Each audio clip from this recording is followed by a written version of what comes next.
રહીશું। જામનગરમાં નવા મેયર મોનિકાબેન વ્યાસ બન્યા છે। જી હા, જામનગરમાં ડેપ્યુટી મેયર તરીકે રાકેશભાઈ ડેર કે તેમના નામની જાહેરાત કરવામાં આવી। ધીરેન મોનાણી બન્યા છે સ્ટેન્ડિંગ કમિટીના ચેરમેન।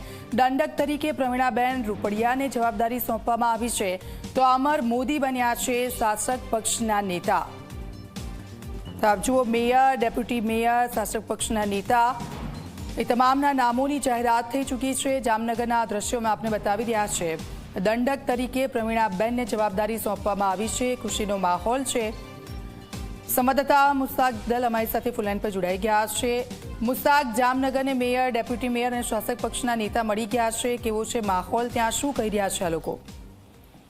બિલકુલથી દીક્ષિતા, વાત કરવામાં આવે તો જે બાબતની આતુરતાથી રાહ જોવામાં આવી છે, મહત્વનું છે કે શહેર ભાજપ કાર્યાલય ખાતે આજે સાંસદ પૂનમબેન માડમ, શહેર ભાજપ અધ્યક્ષ બીનાબેન કોઠારી અને ધારાસભ્ય દિવ્યેશ અકબરી સહિતના મહાનુભાવોની ઉપસ્થિતિમાં જે છે મેયરના નામની જાહેરાત કરવામાં આવી છે। મેયર મોનિકાબેન વ્યાસ છે કે જે બ્રાહ્મણ જ્ઞાતિમાંથી આવે છે અને ક્યાંક જ્ઞાતિના સમીકરણ સેટ કરી અને આ પ્રમાણે જે છે તેમની નિમણૂક પણ કરવામાં આવી છે।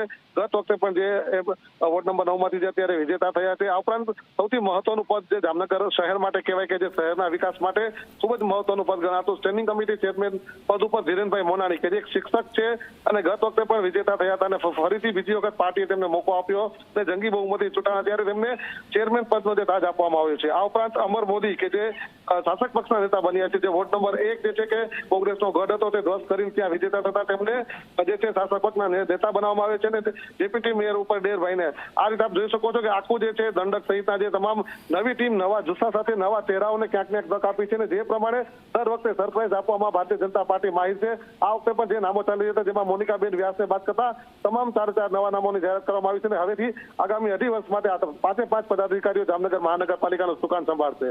બિલકુલ, આભાર મુસ્તાક, આપની પાસેથી અપડેટ્સ લેતા રહીશું।